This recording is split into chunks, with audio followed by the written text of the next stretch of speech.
libros que no buscan hacerte llorar, pero sin embargo lo consiguen, porque tienen un punto muy honesto, porque duelen y porque te hacen recordar cosas que creías que ya habías superado y tenías ahí en un rinconcito apartadas. Hoy quiero compartir contigo los 5 libros que más me han hecho llorar en mi vida como lectora, porque me han roto de la forma más humana. Hola, soy Lorena, aunque aquí me conocen como Pink Hummingbird, y este es un rincón en el que juzgamos todo por la portada y también por el tropo. En el vídeo de hoy quiero compartir con vosotros los 5 libros que más me han hecho llorar en mi vida, y yo no soy una persona que lea muchos libros tristes o que sepa y me anticipen que me van a romper por dentro, porque prefiero que la lectura sea para mí desconexión, moñeo y ese tipo de cosas, pero siempre hay libros que crees que van a ser otra cosa y resulta que te terminan rompiendo por dentro total y absolutamente. Cuando hablo de libros que me han hecho llorar, no hablo de esa lágrima fácil, sino de esas historias que te tocan un punto muy profundo, que te obligan a parar, a respirar, a sentir, incluso a cerrar el libro, porque no puedes seguir avanzando y necesitas recapacitar. O replantearte muchas cosas, vaya. Son libros que me han acompañado en momentos muy distintos de mi vida, pero han dejado todos un eco en mí. Así que si tú eres de las que alguna vez has cerrado el libro con los ojos nublados, este vídeo es para ti. El primer libro del que voy a hablar es Cometas en el cielo, de Khaled Hosseini. Mi edición es la de bolsillo, de Salamandra, con la portada de la película. El autor nació en Kabul, capital de Afganistán, en un ambiente de calma que precedía a la tormenta. Tras el conflicto, su familia tuvo que exiliarse y huir del país. Él creció toda su vida con esa sensación de desarraigo, de nostalgia por la tierra que él conoció y en la que en parte creció, a la que ya no puede volver porque no existe. Esta es una de sus novelas más famosas. Cometas en el cielo nos cuenta la historia de una amistad de la infancia entre Amir y Hassan, dos niños con una amistad y un amor muy puro el uno por el otro. Amir es un niño que quiere ser querido y Hassan es ese niño que está siempre ahí, esa constante y con el que puede contar en todo momento. A una temprana edad, Amir traiciona a Hassan. Eso hace que la vida de Amir cambie por completo, porque tiene que crecer con la culpa de haber traicionado a esa persona que estuvo ahí siempre. Años después, un mensaje llegado de Afganistán le obliga a mirar atrás, a replantearse y a abrir esa herida que cerró o tapó con el tiempo. Esta novela se la recomendé a mi madre para que se la regalara a otra persona, pero me hizo la 13-14, que es muy común en mi madre que me diga: ay, recomiéndame una novela para regalar a una persona, que yo le recomiende algo que creo que le va a gustar. Ahora ya sí que suelo recomendarle novelas que he leído, pero en este caso pues le recomendé esta novela que estaba como un poco en mi TBR y yo dije: bueno, mamá, creo que esta novela le puede gustar a la persona a la que se la quiere regalar, y oh sorpresa, yo era la persona a la que se lo iba a regalar. De hecho tiene aquí la dedicatoria de las navidades de 2011 y he visto que tengo aquí, debe ser de los pocos o primeros posits que empecé a poner, pero yo veo que soy una básica y que siempre he marcado los libros de igual forma, con mi habitual cuadradito con onditas y el corazoncito. Eso no ha cambiado. Y recuerdo que este libro lo tuve que cerrar en varias ocasiones porque tienes esa lucha interna entre que entiendes a los dos niños, entiendes la posición que tenían, pero te duele. Solté muchas lágrimas y conseguí terminarlo con un nudo en el estómago muy, muy fuerte. Porque no solo te encoge el estómago los sucesos entre los dos personajes, entre los dos protagonistas, sino todo el telón de fondo, todo ese cambio social que tuvo lugar en Afganistán en los años 70-80. Ves también esos trazos de nostalgia propia del autor, que los deja plasmados y se los cede a sus protagonistas. Eso lo hace todo mucho más real. Esta novela, de verdad que aunque me haya hecho llorar y me haya encogido el estómago y me haya producido hasta desagrado, esa sensación de quiero hacer algo por salvarles, por protegerles, pero no puedo y toda la situación es muy desagradable. Yo tuve que cerrar el libro en ocasiones, es decir, no puedo terminarlo, pero quiero terminarlo porque necesito terminarlo. Y de verdad que no me arrepiento. De hecho está en mi lista de libros favoritos y lo guardo con ese recuerdo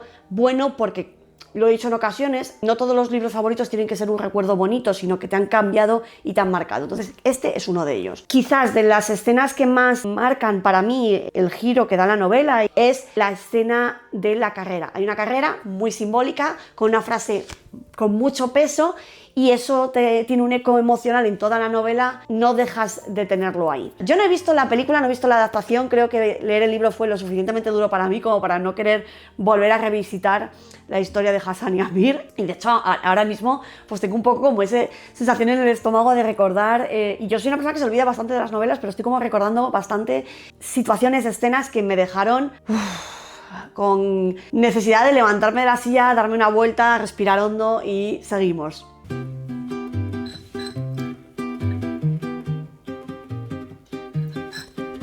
La segunda novela de la que voy a hablar es Postdata Te Amo, de Cecilia Ahern, publicado hace ya 21 años, en 2004. La autora es irlandesa, viene de una familia que ha estado expuesta a la sensibilidad y al ojo público, porque Cecilia Ahern es hija de un político de renombre y mediático en Irlanda. Esta novela la escribió con 21 años.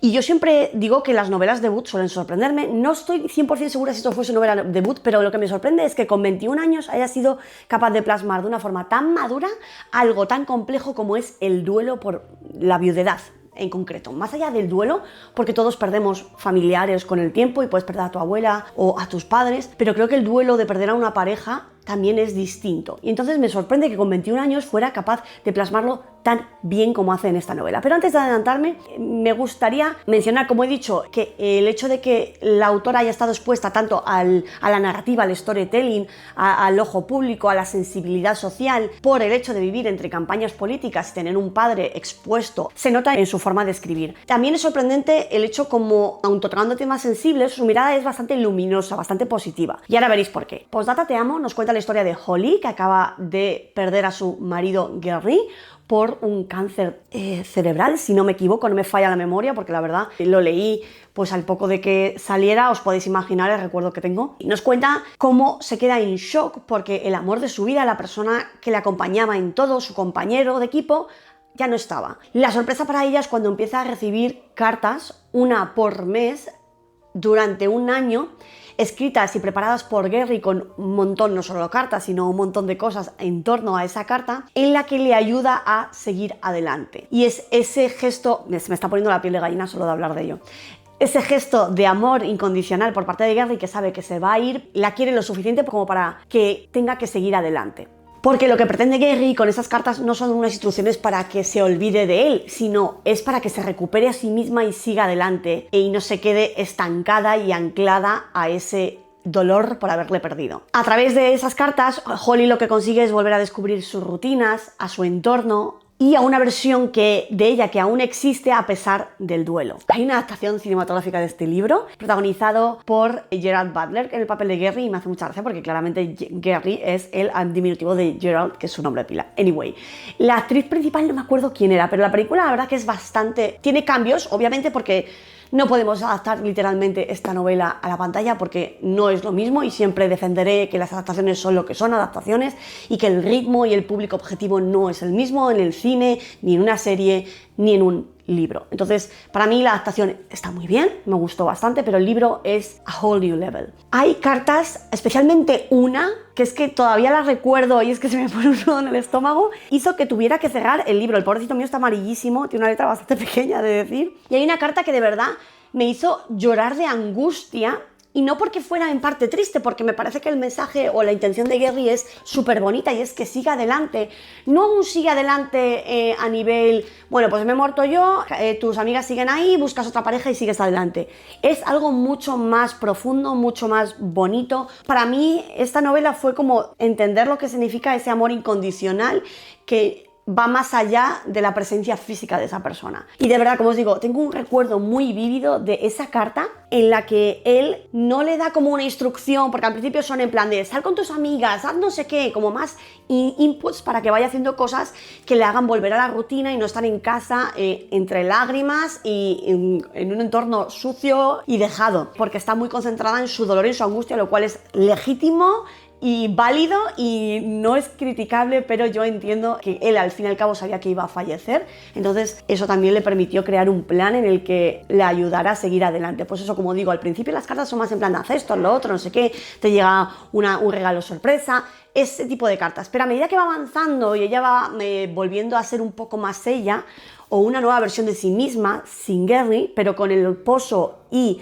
la historia que ha vivido con él, porque eso no lo va a borrar nunca, hay una en la que le da permiso. Para mí es el punto clave, el hito más grande de la novela, el clímax, si podemos decirlo de alguna manera, y ahí fue cuando ya rompí. Ya iba con un poco, pues como los dibujos de anime que le empieza a hacer así el ojo y la boca le tiembla. Así estaba yo un poco durante todas las cartas y cómo iba avanzando. Y recuerdo a mi madre entrar angustiada a la habitación en plan de cariño, ¿qué ha pasado? Tal. Y no ser capaz de explicarle, porque claro, no puedes explicarlo, ni puedes explicarlo porque estás llorando y no puedes contarle qué está pasando, ni tampoco puedes explicarle el viaje en el que has acompañado a la protagonista, Holly. Entonces, como es un viaje que solo puedes experimentar si lo has leído, para mí era muy complicado explicarle a mi madre, mira mamá, es que llevamos, creo que son 8 cartas, 9 cartas, 10 cartas quizás, ha llegado al punto en el que ya le ha dado permiso para sigue adelante Holly, yo te voy a querer siempre me vas a querer, ese amor no se va a destruir. Me parece que es una historia súper bonita, quizás infravalorada, poco veo yo hablar de esta novela en redes, y es una historia romántica preciosa, y quizás incluso para personas que no son lectores de novelas románticas. Cuando tú no consumes novela romántica, este tipo de novela yo creo que sí la puedes consumir porque está en ese limbo entre la contemporánea y la romántica. Es una novela muy intensa, muy emocional, tiene toda la esencia que tiene mi canal y mi historia como lectora. Vaya. La tercera novela de la que voy a hablar es Yo antes de ti, de Yo-Yo Mouse. Yo no la tengo en físico porque la leí de un ejemplar de la biblioteca. Se publicó en castellano en 2012, también ha tenido adaptación cinematográfica, la cual amo profundamente. La autora Yo-Yo Moyes, ¿es? Estos apellidos me llevan por el camino de la amargura. Anyway, la autora es británica. Todas sus novelas las escribe desde un punto en el que combina la sensibilidad romántica con dilemas muy profundos. Y lo hace con una naturalidad impresionante. Antes de dedicarse del todo a la ficción en cuerpo y alma, era periodista. Notas que ha sido periodista en la forma en la que transmite una historia sin emitir juicios de valor al 100%. Me explico. Tiene una cierta objetividad tierna. O sea, lo cuenta todo desde una perspectiva de espectador, que es en la que tú estás como lector. Es cierto que te va dando las pinceladas emocionales, porque si no sería un artículo de periódico, pero mantiene ese respeto que se adquiere con la profesionalidad de un periodista. Con esta novela se mete en un territorio bastante delicado, pues desde el punto de vista de la discapacidad, los límites del amor, la pérdida de la identidad después de un trauma y un accidente grande, como es el caso del protagonista. Lo hace con una honestidad increíble. La novela nos cuenta la historia de Louisa Clark, que es todo un ser de luz, es lo que conocemos en el trope de Sunshine, y él es el Grumpy, una persona muy positiva, que además se nota en la forma en la que se viste porque transmite mucho su personalidad en su forma de vestir, y es algo que la autora nos deja palpables en cada momento en el que la describe, sobre todo cuando la empiezas a conocer al inicio de la novela. Por otro lado tenemos a Will Taylor, que es el Grumpy, y con todo su derecho, todo lo contrario a lo que es Louisa. Es un hombre que tuvo una vida increíble, nació en una familia adinerada, tenía una carrera brillante, una novia guapísima, todo le iba bien hasta que tuvo un accidente. Eso lo cambió todo dejándole tetrapléjico. El problema que tiene Will es que es una persona muy arisca, con un humor de perros, lo cual es totalmente legítimo, y no logran sus padres encontrar a nadie que le cuide, que le asista, más allá de su enfermero, con el que tiene una relación muy buena, pero necesitan a alguien que le acompañe, le asista, le infunda un poco de ánimo, porque Will está en un punto muy oscuro, fruto del trauma de tener el contraste de su anterior vida a su vida actual. Pero el libro, lo que más me gusta de él es que no va de ser la salvadora. Esto no va de salvar a nadie, va de puntos de vista encontrados, de personalidades totalmente opuestas, cómo se van encajando poco a poco, cómo van entendiéndose el uno al otro, cómo van acomodándose, cómo van necesitando con el tiempo el uno del otro. Hay muchos choques muy bestias. La autora plasma muy bien la personalidad agria de Will en contraposición a la personalidad dulce de Louisa. De verdad es todo un viaje, una evolución, y que te lleva a un punto en el que no esperabas terminar. Porque todos sabemos que cuando nos enfrentamos a una novela romántica, porque esto no deja de tener una subtrama romántica, vuelve a estar, como he dicho, en ese limbo entre novela contemporánea y romántica. Es ese punto límite en el que la historia principal no es la historia de amor, pero es un eje bastante importante en torno al que gira la historia. Esas conversaciones honestas que tienen los dos protagonistas es lo que hace que te rompas, es ese punto en el que llega el final y el desenlace de la historia, y ahí es cuando ya no puedes más y eres un mar de lágrimas, que es lo que me pasó a mí. Es una conversación final honesta por parte de Will y que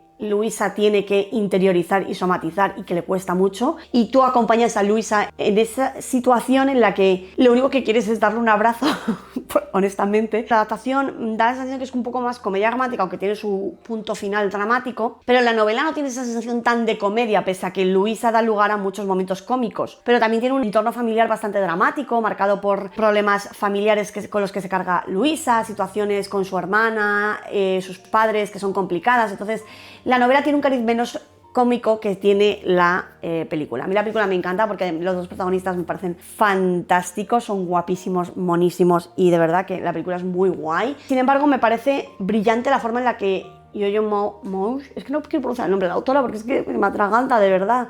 Ay, en el que la autora hace evolucionar a los personajes emocionalmente, y además en un punto de madurez increíble, porque lo que te da la sensación es que Luisa es como muy inmadura por la forma en la que viste, por la forma en la que se comporta, pero te das cuenta con el tiempo, a medida que te va desgranando al personaje, que no es como tal, que es una chica que es muy fuerte, más de lo que ella cree, muy madura, simplemente pues afronta las cosas de esa forma porque es su forma de lidiar con el mundo real y con el mundo adulto. Lo cual me parece que es muy honesto por parte de la autora trasladarlo a un personaje, porque es la forma en la que mucha gente afronta la vida, y muy válida. Igualmente. Curiosamente, cuando estaba seleccionando esos libros que me han roto por dentro, me han hecho llorar como un bebé, es el único que no es azul.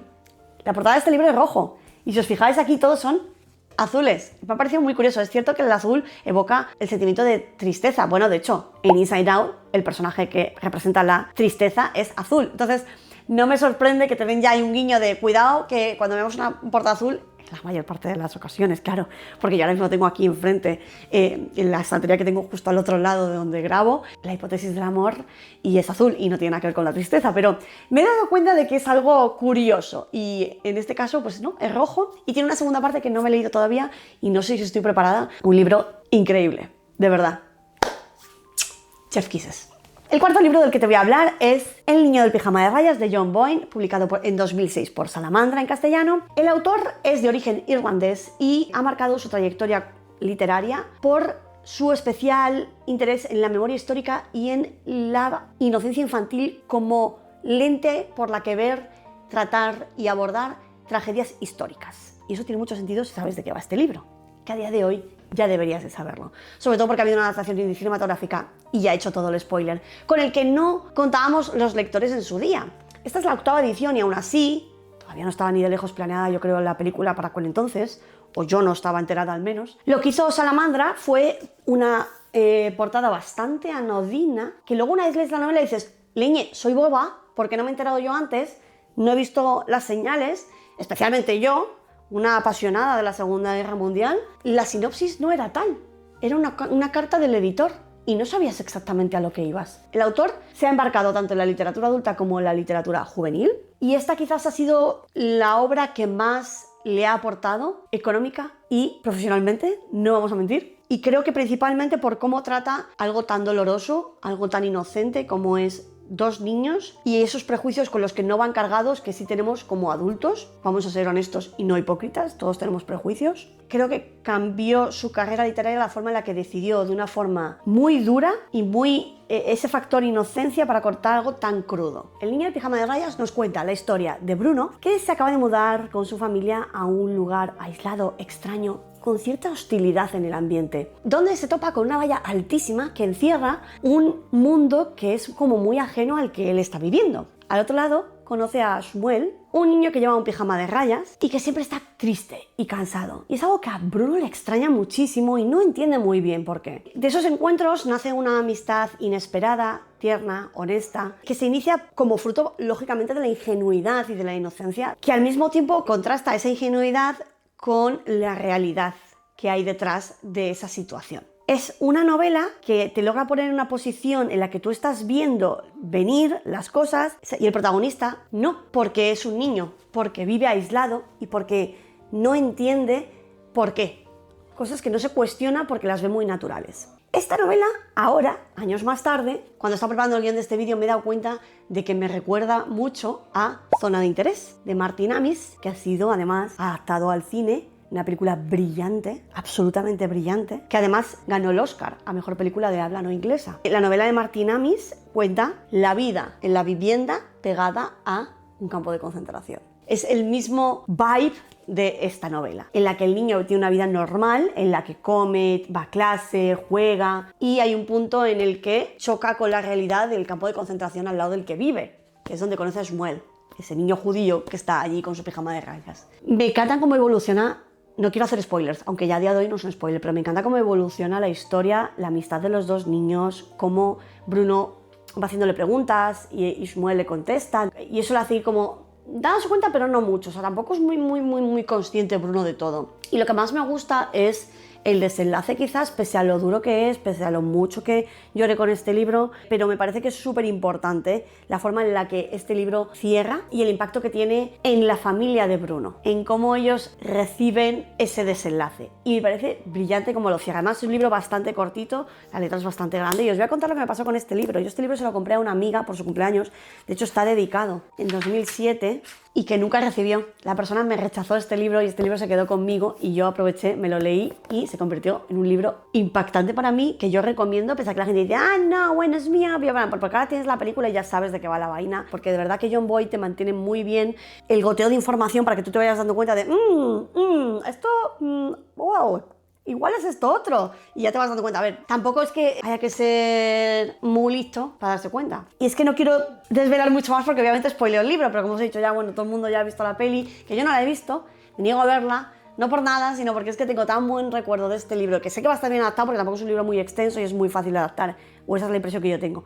Pero de verdad que no es una película que diga, me voy a sentar a verla, me apetece. Prefiero ver otro tipo de películas. Así como no me gustan mucho los libros tristes, las películas tristes las llevo mejor, las gestiono mejor. Es un libro que te deja ese pozo de reflexión, de la inocencia, de la maldad, ese contraste, todo eso en apenas 220 páginas a lo sumo, porque tampoco es que tenga una letra enana que diga estamos metiendo ya presión. 200 páginas de increíbles, de un viaje emocional increíble. 10 de 10. Y como siempre digo, el último, pero no por ello el menos importante, Bajo la misma estrella, The Fault in Our Stars, que yo tengo 2 ediciones y ahora os explicaré. Publicado en castellano en 2012 por Nube de Tinta, escrito por John Green, que es uno de los autores contemporáneos que mejor ha sabido plasmar la vulnerabilidad adolescente sin infantilizarla. Esta novela se inspiró en personas reales con las que el autor conectó profundamente mientras era voluntario en hospitales infantiles, lo cual tiene todo el sentido del mundo. Todos sabemos de qué va este libro. Fue un boom. Es cierto que el objetivo principal de John Green no era escribir una novela triste, sino un retrato honesto, directo,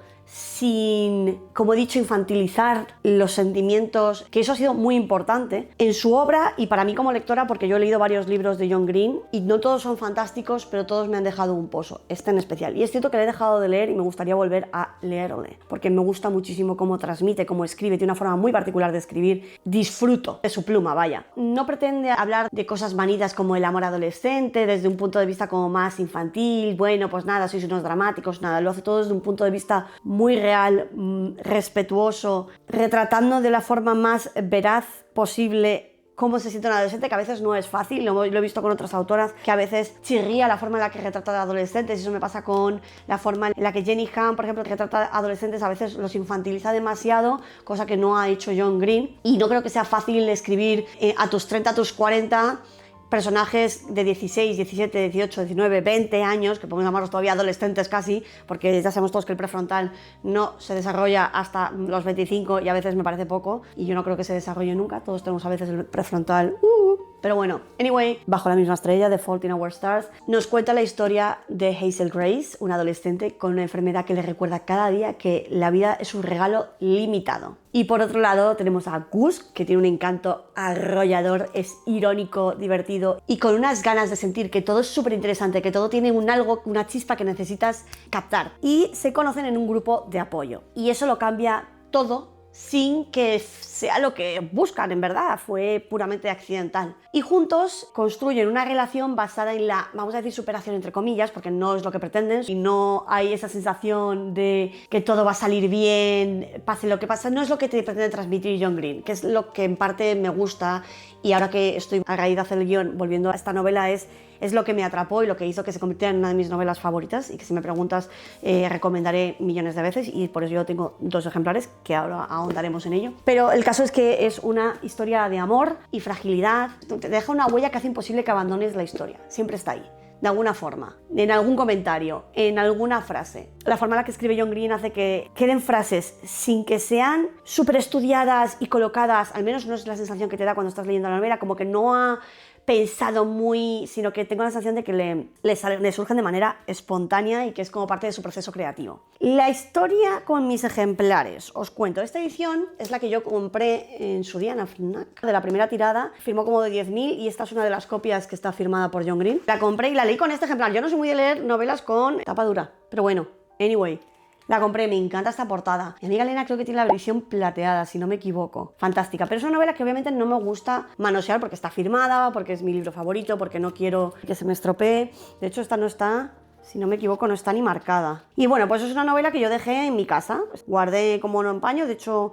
Es la primera, sí está marcada. Es una novela que yo guardé en casa de mis padres y está ahí a buen recaudo, aunque ahora me la ha traído por primera vez, no ha hecho ninguna mudanza, creo que es la primera vez que sale de mi casa. Siempre ha estado ahí, entonces yo cuando me fui a Inglaterra quería volver a leerlo. Lo volví a leer, pero en esta edición que me compré, que ya tenía pues la portada de la película, que me encanta, la portada es súper chula. Es de las pocas veces que me ha gustado que pongan portada de película. Pese a que no me gusta ni el sellito este ni esto, pues me compré, pues es una edición mucho más manejable, además tiene fotos del rodaje. Esa es la copia que yo le dejé para que lo leyera a Mina, la niña que yo cuidaba cuando fui au pair, porque obviamente esta copia no se la dejo a nadie, esta copia es mía, fantástica, maravillosa, me acompañará hasta el fin de 2 días y probablemente, si me apuran, pues me entierren con ella. Not really. En cuanto a una escena que me marcó, que sabéis que siempre me gusta destacar alguna escena que me marcara de alguna forma, es una de las escenas que ocurre en su viaje a Ámsterdam, mitiquísimo viaje a Ámsterdam, que es un momento en verdad muy cotidiano y sencillo, que quizás son a mí los que siempre me dejan ese pozo. Esos momentos que a lo mejor para otra persona pasan desapercibidos, pero para mí tienen un algo. Pero que en verdad demuestra esa intimidad que hay entre los protagonistas. Es una de esas escenas, pues como siempre digo, que no necesitan grandilocuencia ni grandes palabras, sino es el hecho de estar presente en el momento y de sentir. Creo que todos los que habéis leído esta novela podéis entender cuándo fue el momento en el que me rompí por completo. Esa llamada de Gus a Hazel, ese momento de angustia pura, es que de verdad, mira, otra vez, piel de gallina recordándolo. Se me vuelve a poner el nudo en el estómago, no quiero llorar, es un vídeo. Y lo recuerdo, yo que soy de olvidarme de las novelas normalmente, pero claramente me doy cuenta de que me olvido de las novelas en ocasiones porque no me han marcado lo suficiente como para que recuerde detalles. También os diré que tengo el Blu-ray de la película. La película a mí me gustó un montón, me pareció una adaptación decente, le presentaba todos sus respetos a la novela y a todo lo que supuso y creo que además se convirtió como en un producto conjunto. Es como que no podía separar la novela original de la película y que iban de la mano y que hacían como que todo el universo de The Fault in Our Stars funcionara. En mi caso, yo cuando me leí la novela todavía no sabía que iban a adaptarla, entonces bueno, ahí iba. Igual sí estaba anunciado, pero yo como siempre La Luna de Valencia y no me enteraba muy bien, ahora ya estoy mucho más al día de casi todas las adaptaciones que van a sacar, pero en aquel momento no, entonces creo que consiguieron un combo perfecto que a todos aquellos que estábamos inmersos en la literatura juvenil en la primera década del 2000, pues hizo que esto fuera el no va más. Ahora estamos como muy acostumbrados a ese boom de marketing que te meten constantemente adaptaciones de casi todas las novelas y como es muy común, pero por aquel entonces adaptar novelas juveniles no era tan habitual, más allá pues de novelas muy icónicas, y esta consiguió convertirse en un icono. Y es que de verdad no puedo hablar suficientemente bien de esta novela. Es que es increíble, maravillosa, fantástica. Y si a estas alturas de la vida no la habéis leído, por favor, ¿qué estáis haciendo con vuestra vida? Como veis, os he hablado de 5 libros súper distintos, de distintos géneros, de distintos rangos de lectura, desde novela contemporánea romántica a novela juvenil, a novela adulta, con personajes infantiles, adolescentes, adultos, de todo. O sea, como veis, es muy variado, pero lo importante es cómo me han tocado, la forma en la que me han roto, cómo me han hecho cerrar el libro, respirar hondo, todos. De distintas formas, pero con ese mismo pozo emocional de ruptura. Pero algo que me gusta destacar es que si algo tienen todas en común es que llorar mientras estás leyendo no es una derrota, es un puro acto de sensibilidad, de abrir tu corazón, de desvestirte el alma y dejarte romper, que luego te puedas reconstruir, pero que está bien sentirse vulnerable, aunque sea en un momento súper íntimo, porque creo que no hay nada más íntimo que estar leyendo, y creo que eso es por lo que todos estos libros me rompieron de alguna manera, porque había un momento muy de vulnerabilidad bidireccional entre el libro y yo. Y casi todos diría que están en mi lista de favoritos, sorprendentemente. Y como he dicho, no soy una persona que me guste leer libros tristes, pero ahí están, prácticamente todos en mi lista de favoritos y no me falla la memoria. Digo, no me falla la memoria porque tengo una lista en Goodreads y es por lo que pienso, pero vaya, increíble. No siendo yo aquí, como he dicho, la señora más dramas del planeta. Si alguno de estos libros te rompieron también a ti, cuéntame cuál de ellos, cómo fue, desvístete el alma aquí, ya que yo casi se me escapa alguna que otra lagrimilla en este vídeo, porque de verdad... Cuando estaba haciendo el guión no esperé que fuera a ser tan emocionado grabarlo, porque suelo ser así bastante más con mi particular desparpajo de quitarle hierro al asunto, pero he de reconocer que haciendo el guión fue complicado y grabarlo no ha sido tan fácil como yo esperaba. Si hay alguna otra novela que también te ha roto, que no es ninguna de estas 5 que yo he mencionado, compártela conmigo. Quiero saber cuáles son esas novelas que os han hecho cerrar el libro y tener que respirar hondo, coger Kleenex, sonarte, tener que tranquilizarte porque con las lágrimas no te dejan ver. Que eso también es muy importante. Y como siempre digo, nos vemos pronto aquí, donde leemos para encontrar lo que se siente y no solo lo que se escribe. Y recuerda que si el libro es bueno, se cancela todo. Y si quieres más tropes, portadas preciosas y charlas con café, ya sabes dónde quedarte.